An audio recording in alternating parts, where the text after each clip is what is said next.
আগামীকাল ঢাকা বিশ্ববিদ্যালয় কেন্দ্রীয় সংসদ ও হল সংসদ নির্বাচন। সকাল ৮টা থেকে বিকেল ৪টা পর্যন্ত হলগুলোর বাহিরে ৮টি কেন্দ্রে চলবে এই ভোট গ্রহণ।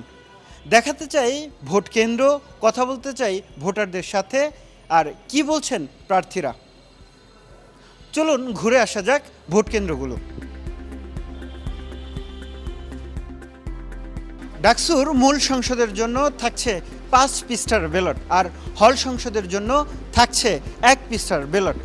ডাকসু নির্বাচনে শুধুমাত্র ঢাকা বিশ্ববিদ্যালয়ের টিএসসি কেন্দ্রেই একযুগে 131 জন ভোটার ভোট দিতে পারবেন। ভোটারদের জন্য গোপন কক্ষে কি রয়েছে একটু দেখাতে চাই সেটি।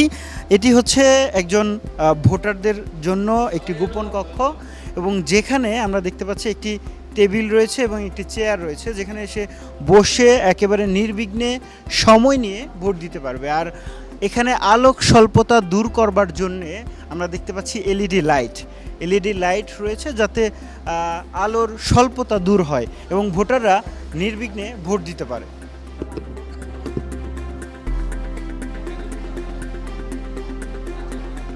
টিএসসি কেন্দ্রের পর আরও একটি ভোট কেন্দ্র ঘুরে আসতে চাই।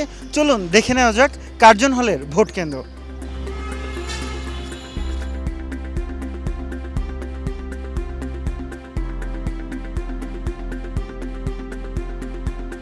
ডাকসুতে 28টি পদের বিপরীতে প্রার্থী হয়েছেন 471 জন, আর 18টি হল সংসদে নির্বাচন হবে 13টি করে পদে।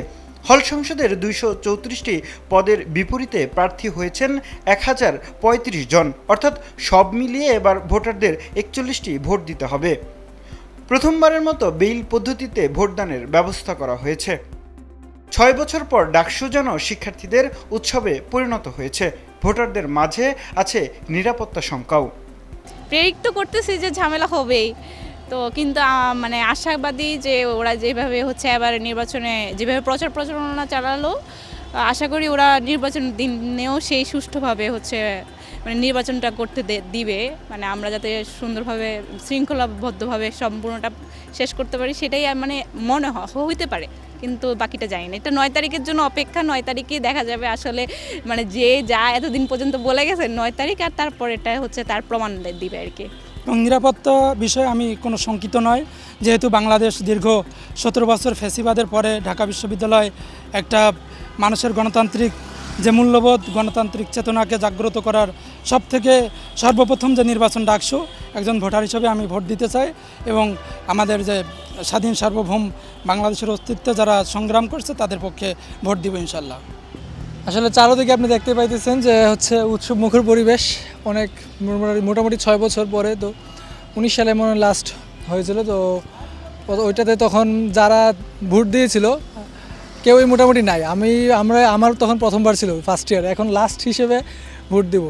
তো যারা এখন রানিং স্টুডেন্ট তাদের জন্য মোটামুটি অলমোস্ট সবার ক্ষেত্রেই প্রথম ডাকসু, আর বাংলাদেশের ইতিহাসের জন্য তো ওটা অনেক বছর পর। এবারের ডাকসুটা আশা করি ইতিহাসের একটা সেরা ডাকসু হতে চলেছে, কারণ অনেক বছর পরে একটা সুষ্ঠু ভোট হবে এবং গত 15-16 দিনের যে নির্বাচনী প্রচারণা, সেখানে বড় কোনো সহিংসতা আমরা দেখতে পাই নাই। তো সেই হিসাবে বলতে পারি সব ছাত্র সংগঠনের মধ্যে কিছু নির্বাচনী ব্যাপার নিয়ে দ্বন্দ্ব থাকলেও তারা সহিংসতায় জড়াচ্ছেন। এটা আমাদের আবাসিক শিক্ষার্থীদের জন্য অবশ্যই একটা ভালো দিক। হলগুলোর পরিস্থিতি মোটামুটি ভালো। তো প্রার্থী সংখ্যা যেহেতু এবার একটা অনেক বেশি এবং অনেক যোগ্য প্রার্থী আমরা দেখতে পাচ্ছি, সেই হিসাবে ভোটাররাও একটা মধুর সমস্যায় পড়ছে। আশা করি ভোটাররা শেষ যে ডিসিশন নেবে সেটা আগামী দিনে আমাদের বিশ্ববিদ্যালয় ক্যাম্পাস, সুন্দর ক্যাম্পাস বিনির্মাণে সহায়তা হবে। নিরাপত্তার শঙ্কা কাটিয়ে নিজ প্রতিনিধি বাছাই করতে ভোটারদের ভোট কেন্দ্রে আসার আহ্বান জানিয়েছেন প্রার্থীরা। যেই ছাত্র সংসদ নির্বাচনগুলোতে আসলে বিশ্ববিদ্যালয়ের স্বায়ত্তশাসনটাকেই মানে আরও মজবুত করার জন্য হয়, সেই জায়গায় আমরা দেখতে পাচ্ছি যে এর আগে সেনাবাহিনী মোতায়েনের কথা ছিল, এখন আমরা দেখতে পাচ্ছি সোয়াটের টিমগুলো বিশ্ববিদ্যালয়ের এন্ট্রেন্স পয়েন্টগুলোতে বসে আছে। সেই জায়গা থেকে অনেকজনই আশঙ্কা করছে, ইভেন অনাবাসিক শিক্ষার্থী যারা, তারা এবং তাদের পরিবার একটা আশঙ্কার মধ্যে আছে যে আগামীকাল কোনো আক্রমণ বা কোনো ধরনের সংঘাত হতে পারে কিনা। তো এই ধরনের আসলে মানে আমি প্রশাসনের কাছে চাইবো তারা যাতে এই ধরনের কোনো একটা উৎসব মুখর পরিবেশ যাতে নিশ্চিত করে, এই ধরনের একটা ভীতিকর পরিস্থিতি যাতে তৈরি না হয়, তাতে শিক্ষার্থীদের পরিবার আসলে তাদেরকে ভোট কেন্দ্রে পাঠানোর ক্ষেত্রে অনুৎসাহিত করবে এবং শিক্ষার্থীরা একটা ভয়ের মধ্যে থাকবে। তো সেই জায়গা থেকে আসলে এরকম সর্টেড টিম বা গাড়ি হচ্ছে এন্ট্রেন্স পয়েন্টগুলোতে থাকা একটা ভীতিকর পরিস্থিতি পরিস্থিতির সৃষ্টি করে, আমি এটা কোনোভাবে আসলে সমর্থন করতে পারছি না। দেখেন, আমার মনে হয়েছে গত 2 দিনের যে পারসেপশনটা শিক্ষার্থীদের মধ্যে পারসেপশনটা কিছুটা ঘুরে গিয়েছিল।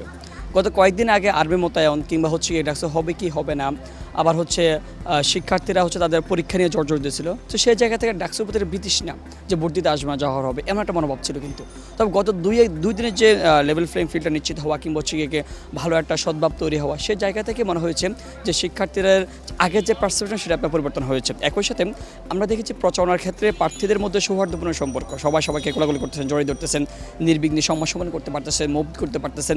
সেই জায়গা থেকে মনে হয় না যে আগামী দিন কেউ শুধুমাত্র ব্যক্তি স্বার্থ কিংবা গোষ্ঠী স্বার্থ কথা চিন্তা করে ডাকসুকে বানচাল করবে কিংবা একটা বিরূপ একটা পরিস্থিতি তৈরি করবে, এমন কিছু আমাদের এখন পর্যন্ত পোর্ট্রে হয় নাই। কিন্তু সেটা আমরা বলতে পারি এখন পর্যন্ত। মনে করি শিক্ষার্থী অবশ্যই ভোট দিতে আসবেন, তাদের প্রার্থী নির্বাচন করবেন, একই সাথে যোগ্য প্রার্থী নির্বাচন করবেন, যাতে করে আগামী এক বছর পরে কিংবা নির্বাচন পর তাদের আফসোস করতে না হয় যে আমরা হচ্ছে ভুল প্রতিনিধি উঠে আসছে আমাদের একটু ভুলের জন্য। আপনি আপনার দায়িত্বশীলতার যে জায়গাটা, দায়বদ্ধতার যে জায়গাটা, সেই জায়গা থেকে, সেই মনোভাব থেকে আপনি ভোট দিতে আসবেন, এটা আমাদের প্রত্যাশা।